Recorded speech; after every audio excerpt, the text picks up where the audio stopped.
What else have we got to go? We're currently staying on the floor in the lounge room of my son's house in Seaford Rise in Adelaide. So you worked out when you're going to be able to pick the car up yet? We're essentially homeless. We can't stay on the floor forever. I honestly don't know what to do. Teresa McPhee is in limbo. She and her partner were on their way to a new life in Western Australia when their car broke down just before Christmas. We broke down the New South Wales side of the border to Victoria, but we managed to get into Golgol in New South Wales. We've stayed there for a couple of days, but we couldn't find a mechanic in Golgol. So we've had to leave the caravan in New South Wales parked up at a caravan park, and we've had to leave the car in Mildura. Teresa's Adelaide-based son picked her and her partner up from Mildura. Then the borders closed, and now their car and caravan are stranded in different states, just 12 kilometres apart. So everything that we own and everything that we use on a day-to-day life is in our tiny home on wheels in New South Wales. People who are travelling, especially this time of the year, there's just been no thought to displacement. South Australia shut its border to New South Wales on Friday, but it remains open to Victoria. Western Australia is closed to both New South Wales and Victoria. Teresa's partner Daniel O'Meara is due to start a new job in Perth in a few weeks. Current hard border regulations in WA means that if we go to New South Wales or Victoria, we cannot re-enter Western Australia under any circumstances. So a quick tour of the hotel room here at the Park Royal Melbourne Airport. Rion Higgs has also been caught out by the border shutdowns after travelling to Canberra. While there are no restrictions between the ACT and Victoria, Rion spent a few days hiking at Lake Jindabyne in New South Wales. He was shocked to be put in hotel quarantine on his return to Melbourne on Saturday. If someone from Department of Health could contact me and explain to me the health reasons of why I'm in here, I would perfectly accept staying here for 14 days. No problem in quarantine.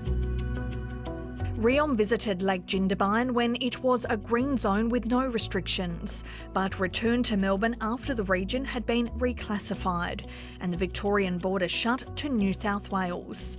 Today he was told his detention was under review. I'm the last person to want to see a third wave in Melbourne. I've lived through it all.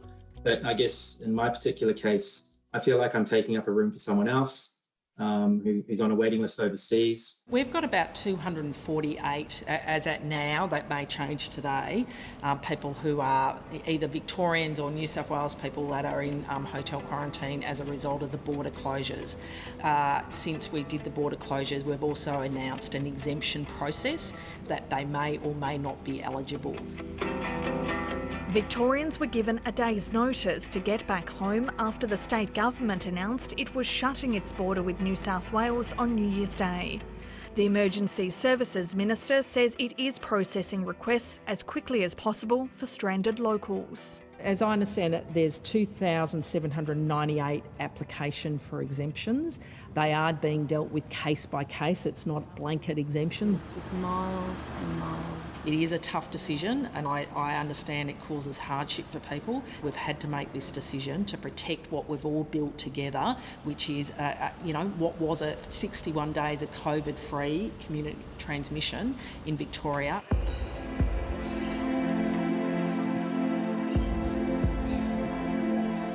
We're a prime target market for Victorians to come and holiday.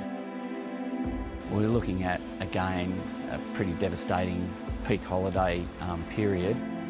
Last summer's horror bushfires forced Greg Mackay to shut his South Coast New South Wales caravan park.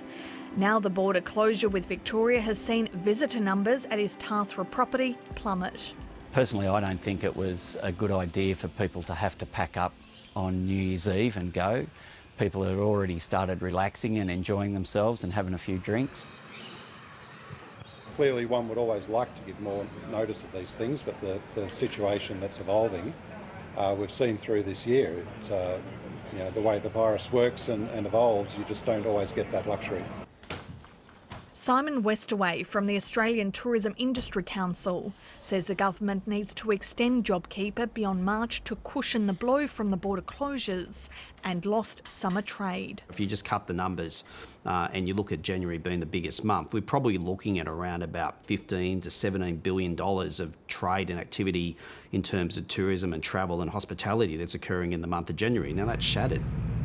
He says it's time the federal government also demanded the states have more consistent border rules. And we're really calling for some national alignment, a framework around borders and a framework around COVID hotspots, and have the states and territories agree. The Prime Minister has spoken to the Victorian Premier about getting stranded residents home, but says the Constitution won't allow broader intervention. State governments are elected by the people of their state to exercise their responsibilities when it comes to the public health of people in their state. And as much as we would like there to be greater consistency across all of these things, we must respect their jurisdictional authority. We're not ever going to get across that border, babe. Back in Adelaide, Teresa and Daniel still hope to make it to Western Australia. But without a car, it's going to be difficult. What we've been talking about recently is getting a car or caravan moving company, if one exists, to move our caravan down into South Australia and at least give us somewhere to live. We've begun contacting those types of companies today, and we haven't had anyone that's even remotely interested in helping us out.